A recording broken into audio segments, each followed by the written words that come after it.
Mary Thorson, welcome to Suit Up the podcast. Thank you so much for having me.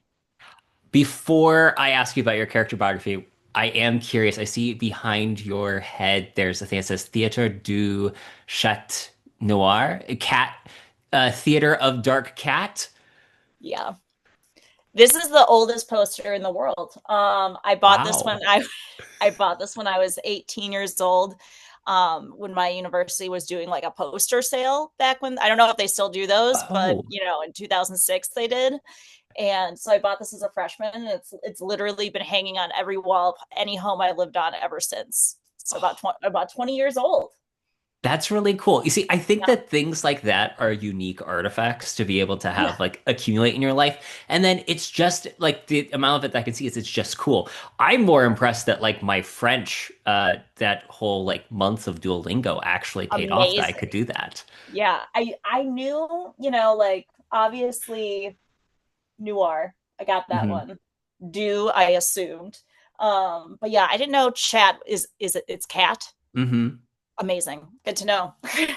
The more you know. And Yep. Mary, let's get the audience to know who you are. So, Mary Thorson, before we get too far along lines, would you mind sharing just a brief biographical sketch with the audience?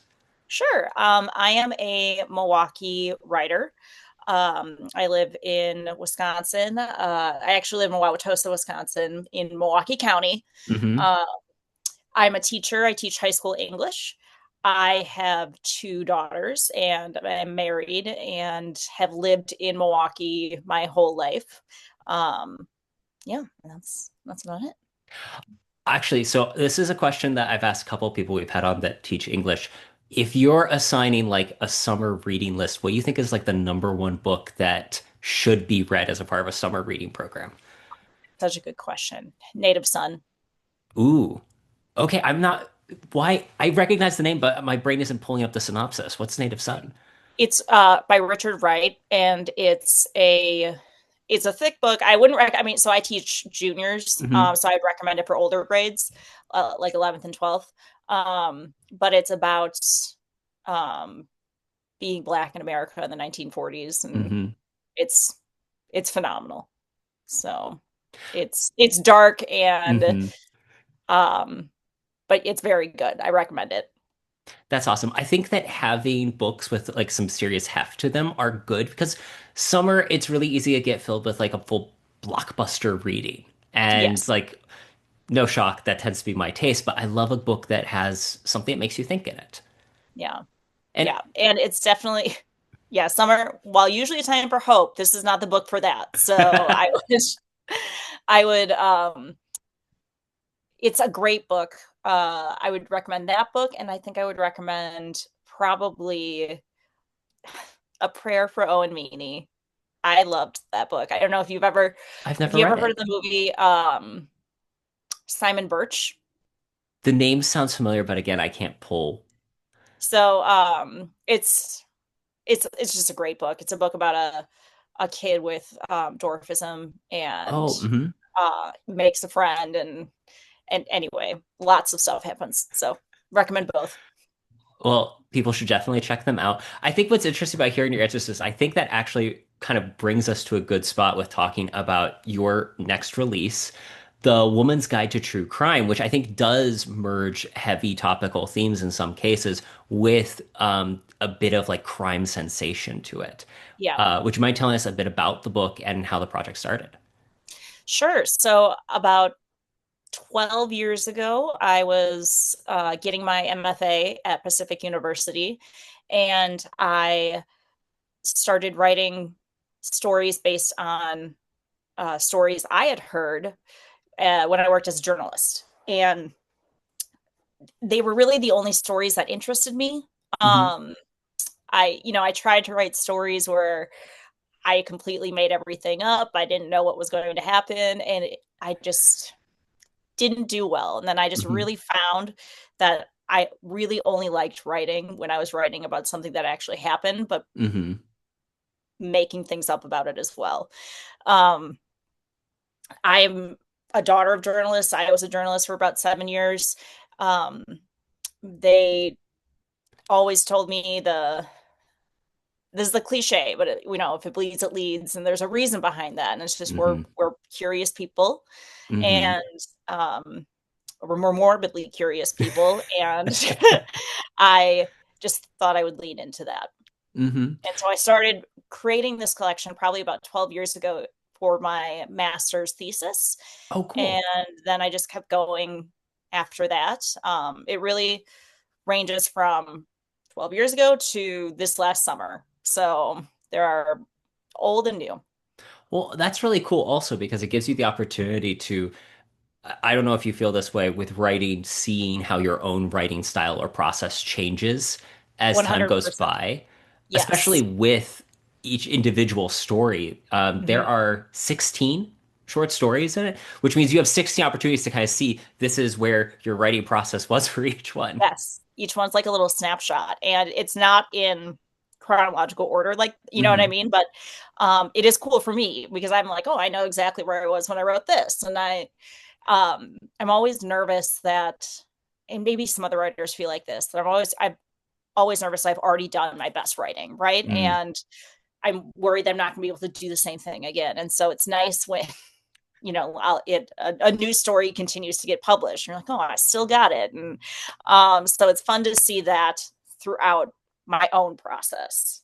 Hmm.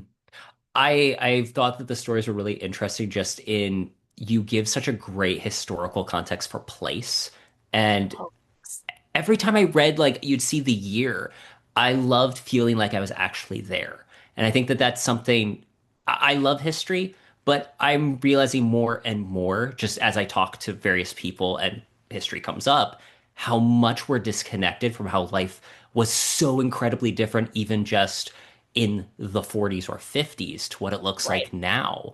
Yeah. What was it like trying to? Because again, I think that you gave great, it feels like an immediate sense of place for the time. Was that an intentional thing or just a, as you're writing the story, those cues for what the context looked like just came up organically? I think it was fairly organic. My brother once told me when I was talking to him about writing what I write, he always said people sound more like you think. So people will sound more natural to you than you think they would. Like, not Hmm. someone from the 1940s doesn't necessarily speak a different language. They Yes. had the same thoughts and fears and Hmm. desires. And so once I sort of squared myself with that, it was a lot easier. I was less intimidated by getting Hmm. in these time spaces, getting in these very specific settings. So there were things that I think time puts a limit. Hmm. Any time you place a story in puts a limitation on what you write and how you write. Hmm. Um, and I think that limit's kind of fun if, smartphones don't exist. And I'm definitely Hmm. not the only writer to say that. So, um, but it's those kind of isolating, seemingly isolating limitations, while at the same time there's more connection happening face Hmm. to face, I think is just very interesting to play with. Hmm. Well, I think that it's something that really forces out the characters. The same reason why putting characters um into tight boxes in a story Yes. Yeah, gives them, it exactly. brings out that humanity in them where they are forced to actually show who they are and how they wrestle with the problem. Yeah, exactly. I think Charles Baxter, he wrote in his Burning Down the House. It's, if you haven't read it, it's a great craft book. Um, but he said, put your character in hell and see what happens, right? So that's, I don't quite do that every time, but it's always interesting to see how they react. Hmm. You were saying that some of this came from your early years in journalism. These were a lot of the stories that you found most fascinating. I'm curious because you have that journalistic background, what did that look like for doing the research for the time, the story, and the place?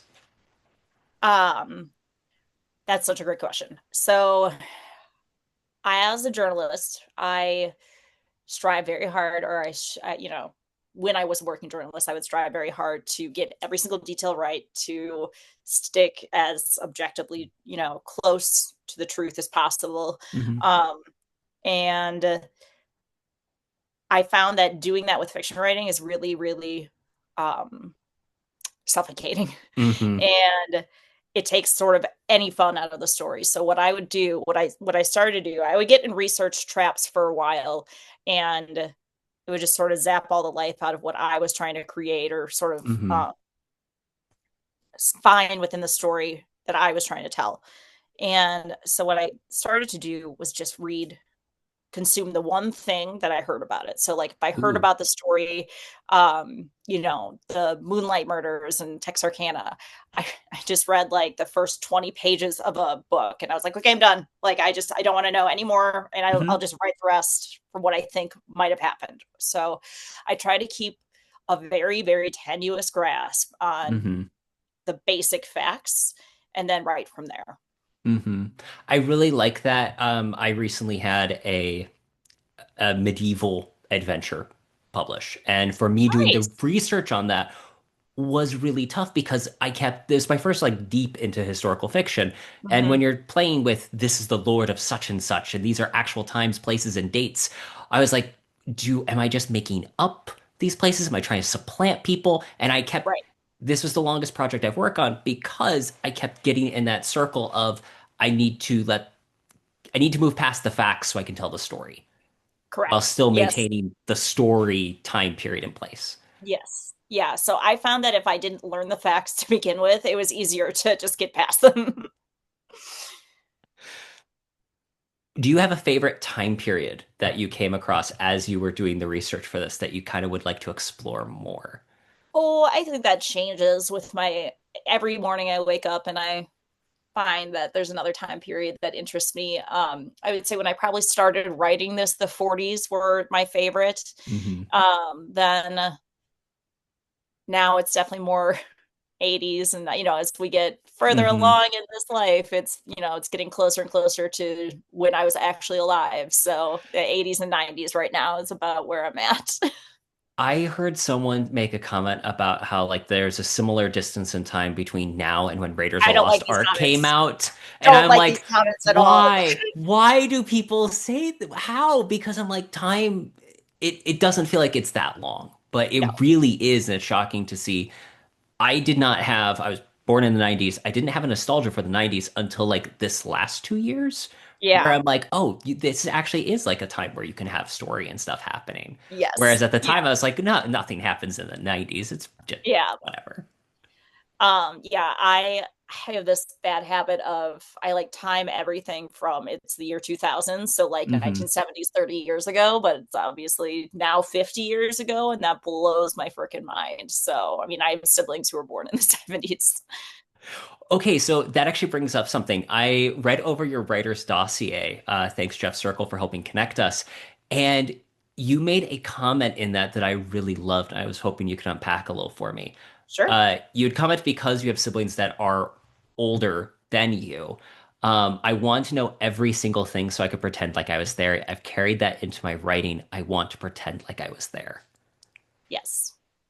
Yeah, I would say my so much of like my family's life happened before I was born. Hmm. Um, like so much. Like my brother went to, the Air Force. I mean, they lived like a full life before I was born. And then I came along and there's this very big story that I missed. You know what I mean? That's what it feels like.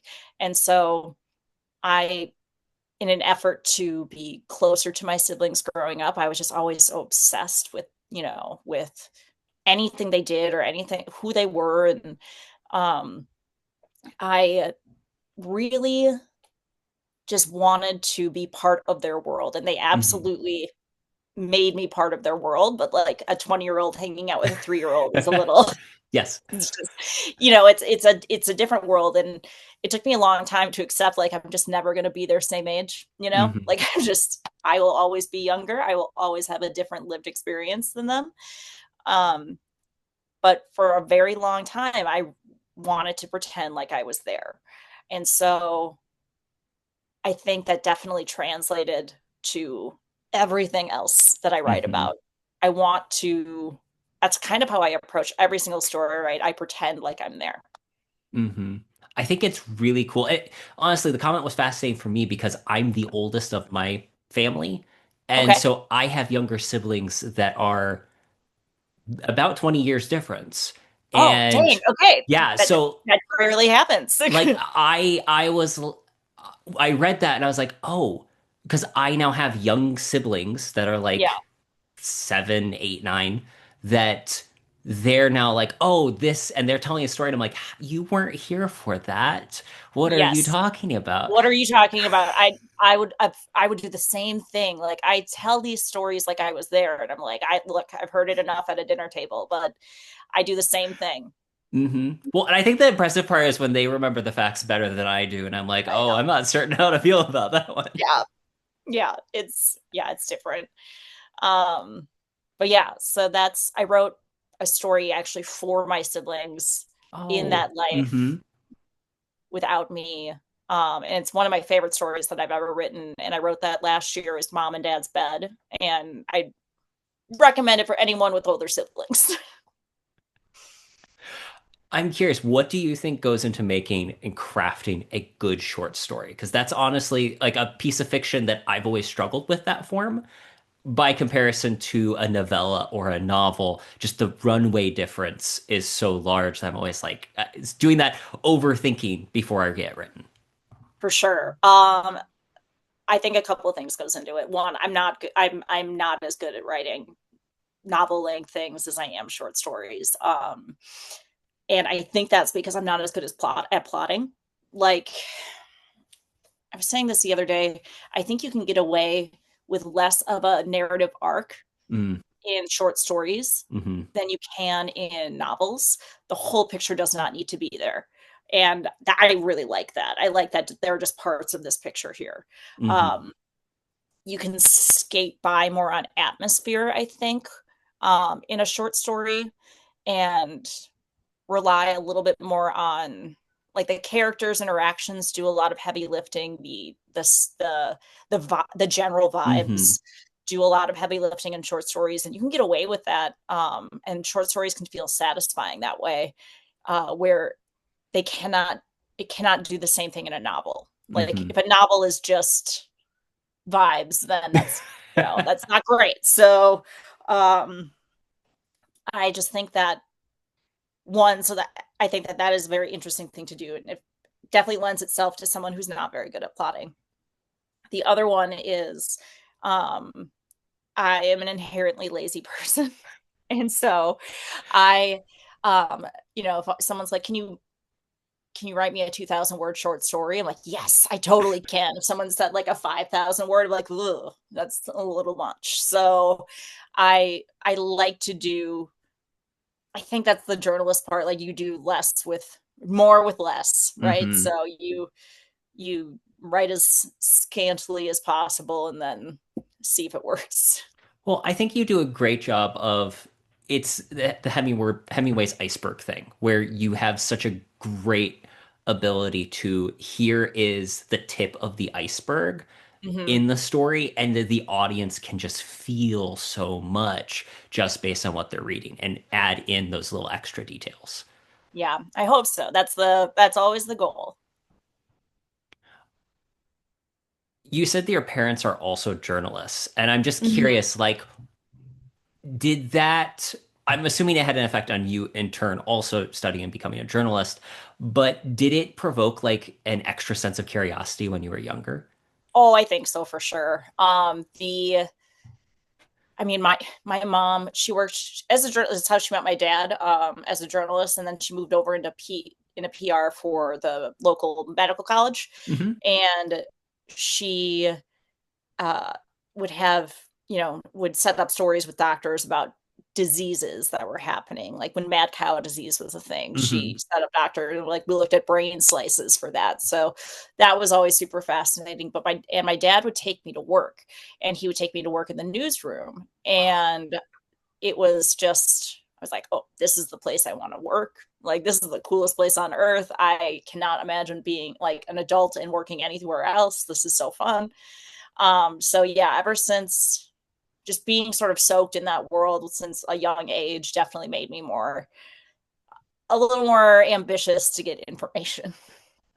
I'm working on a when you start getting the inklings of an idea for a story. I'm starting to Yeah. write, plot out something for a reporter in the 30s because I read a Nice. book where there was this reporter that was like, I'm a globe-trotting adventurer and like snuck aboard someone's plane. I'm like, oh, this is good like start for a story.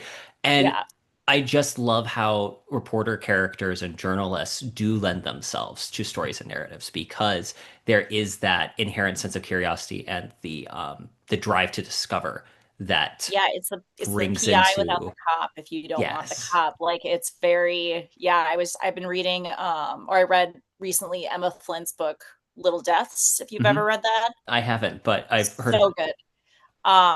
It's about a real murder that happened in the 1950s or 60s. And but it's a dual narrative, Ooh, so two points of view, and one is the journalist that is investigating the mother, and the other is the mother. So it's so good. I recommend it. ooh. This definitely sounds like up my alley, and I'm gonna have to check it out. Yeah.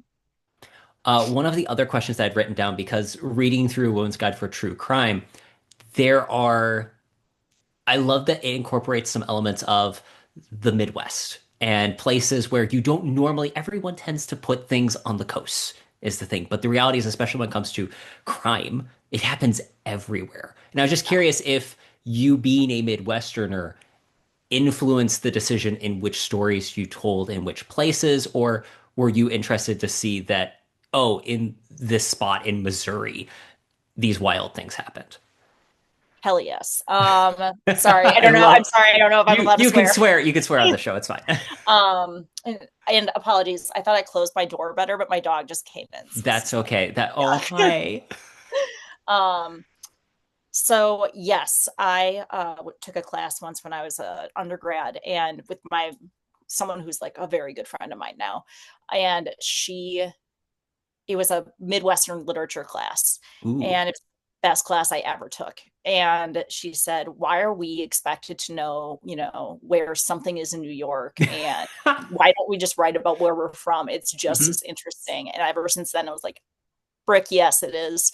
So I started writing about what I love where I'm from. It Hmm. has a huge amount of issues. It is as complicated as everywhere else on the planet, and it is fascinating to me. And it's what I know. Hmm. So, what better to write about the Midwest than from a Midwesterner? I was telling you before we clicked the record button, I'm also a Wisconsinite original, and I just loved reading about it was specifically the story Daughters of Fire with Mm-hmm. the Newhall House Hotel, just because, again, I'm from Wisconsin. I Yeah. know these places, the people that you're describing, I'm like, oh, I know their descendants. I have Yes. been to these places and know these types of people. Yes. Yeah. It was. Uh, it's just so fascinating and cool that you know for that story, it's a big hotel fire that happened in the 1880s, and um it's so funny when I was writing that story. I think some criticism was like, well, Tom Thumb is a little much, and I was like, but he was actually there, like Yes. that's the so it's and he was sleeping on the same floor. And they were just like, yeah, change it. And that's when I started really being okay with changing big Hmm. facts. So but yeah, it's just fascinating. I love the history of the state. Hmm. One of my favorite questions to ask writers is, do you have a writing routine? And if so, what does it look like? I am not one of those people who can get up. Like I said, I'm inherently lazy, so I don't get up in the morning to write. I prioritize sleep over Hmm. everything else. I Honestly, it makes a lot of life easier if you do that. you know I for a long time I would try to I'd sit down for an hour, and I would find the hour whenever. I'm a parent, Hmm. so I can't like really stick Hmm. to a Yes. strict routine. um that being said, I found that I started writing at school with my students, so I break out journaling time for them, 10 minutes each class. And I found that as opposed to when my husband gives me time, like 2 hours on the weekends, I feel like I have to do some really good stuff with that time. I'm like, look, this is like a good chunk of time that I don't normally get. Hmm. I better produce some really good stuff. And it's always just more, I don't know, it fills me with dread. Hmm. Whereas the 10-minute writing spurts I do with my students is just like, well, I'm just writing for 10 minutes and not thinking about anything. This is probably going to be shitty, but if it's not, then I Hmm. have something to work with. Um, and if it is, I can revise it. So it's just a lot less pressure. And I found Hmm. that I can do like 3 pages a day that way. And it's just Wow, that's it's awesome. yeah, it's really it's changed the whole way I go about drafting. I can draft a lot faster these days because of that. I actually may 100% steal this Oh, tactic please do. because for me, that always feels like the hard thing is as life has changed, I went from having that I write for this many hours per morning to now life is just busier Mm-hmm. and writing in little spurts and just fitting it in where I can seems like so much of an lower stakes proposition than this So is low my stakes. 3 hours for this week. I have to get it Yeah. done. Yes. I don't even know like what the fuck I did with my time before I had children, you know? Like I'm just like what I had one job and no children and my job was a second shift, so I worked from like 2 to 10:30 and I'm just like I should have 18 books written by now. Like this is absurd. Why this is absurd. So now it's just the little spurts are really helpful. I don't have kids yet, but I did just get married, and I Oh, did not realize. congratulations. Thank you. Well, I say just. It's been about a year now, and I feel Sure. like now I'm just starting to like get back into a rhythm. Yeah. Whereas before I was like, oh, I clearly get so much done. I get to the gym all the time. I have my job. I have multiple Yep. hobbies. And then all of a sudden I get married. I'm like, I don't know how just adding this extra person in my life has completely turned things. But then I hear stuff like when you have kids, it adds the whole extra dimension. I'm like, oh dear, I don't know how this is gonna go, but we'll see. Yeah. We'll give it the good old college try. When I was pregnant, I was so worried just about writing time in general. And I read something by a writer, and I forget their name, so I apologize. But it was a woman, and they said, like, I taught myself how to write during episodes of SpongeBob. Like, I taught myself how to write with distraction, how to write with the TV on, with my kids asking me questions. And so I started leaving the TV on purpose. Um, while I was pregnant and just writing while it was on in the background to see if I could do it, and I could, and it was just some of the best advice I got. So if you guys do end up having children, I recommend practicing a little bit ahead of time. I love that. Mary, this has been a delightful conversation. Where can people go to learn more about you, your work, and pick up a copy of A Woman's Guide to True Crime? Sure, they can go to my website. If you just look up Mary Thorson writer, there is a website, and they can also find my book on at Boswell, which is a bookstore in Milwaukee. Oh, that's Uh, so cool. yeah, and then they can also find it on Rock and a Hard Place. They Hmm. can find it at Barnes and Noble through their online portal, and then they can also find it on Amazon. Hmm. And I will link it in the show notes. I also have to give you huge kudos because when I did the interview prep for this, I was seeing a lot of you being involved in the writers scene in Milwaukee. And I thought that Yeah, was really neat because I feel like unless back to the whole New York, LA, Midwest. etc., I feel like sometimes the Midwest, we writers don't always get involved in the local things. And it's Hmm. really cool to see that. Yeah, yeah, it's a great community. Mary, thanks again for coming on the show. I will link everything in the show notes. People should check out Woman's Guide to True Crime. Awesome. Thank you.